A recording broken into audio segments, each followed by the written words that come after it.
Please explain us what does your organization does? Okay. My organization is the Freedom from Debt Coalition, popularly known here in the Philippines as FDC.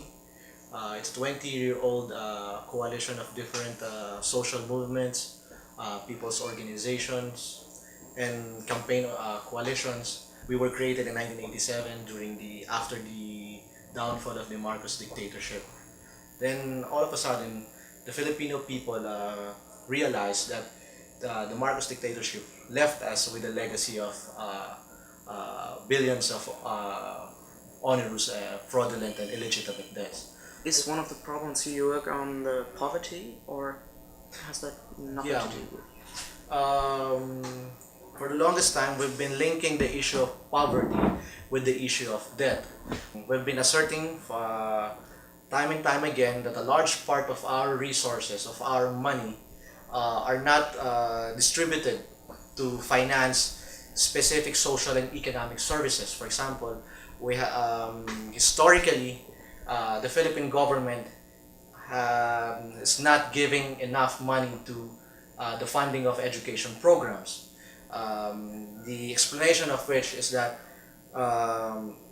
the Philippines is one of probably the only country in the world that has a law that automatically appropriates money for debt servicing. So going back to poverty, historically, the government is allocating less and less on health services, on housing, on education, because annually 30% to 40% of our resources, of our money, is automatically allocated for debt servicing. So even under the threat of deprivation, even under the threat of poverty and economic destruction, the government is still pursuing the policy of paying more debts. So you don't need to be an economist or a rocket scientist to figure out that when for example, your family is in need of money to buy food. So that's what we've been asking the government. So we must audit our debts because we do not know. For the longest time, we've been paying our debts, but we do not exactly know what are the character of these debts. Where did it go? What personalities and institutions acquired them? In the 2009 National Government Engagement, we have identified at least 11 loan agreements from different financial institutions, which we are stating that are illegitimate.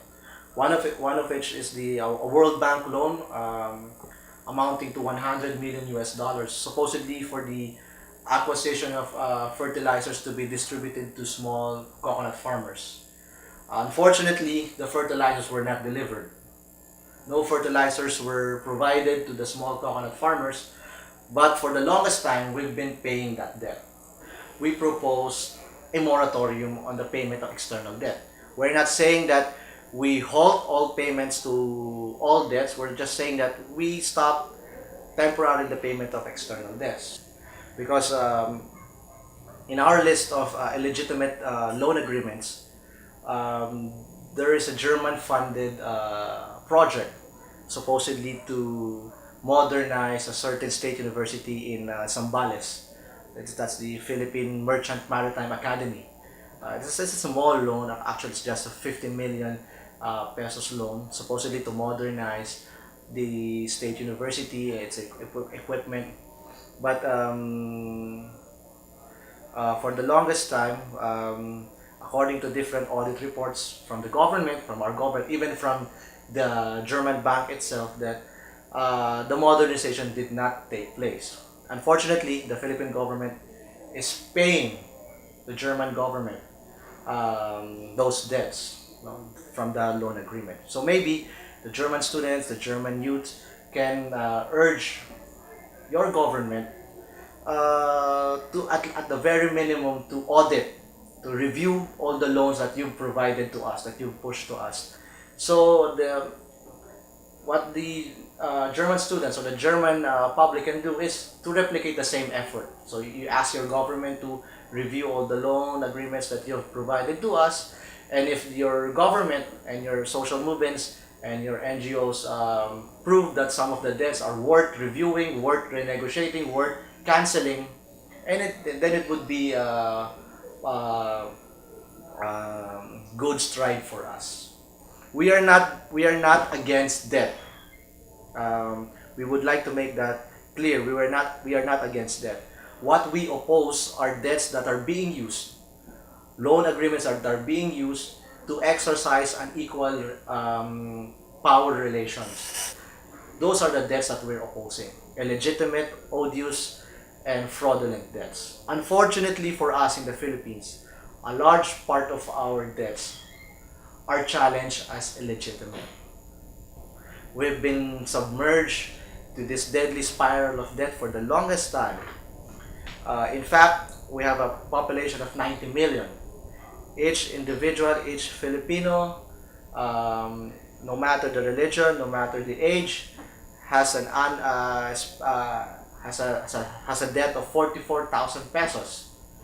Each individual is paying annually a debt of 7,000 pesos yearly. So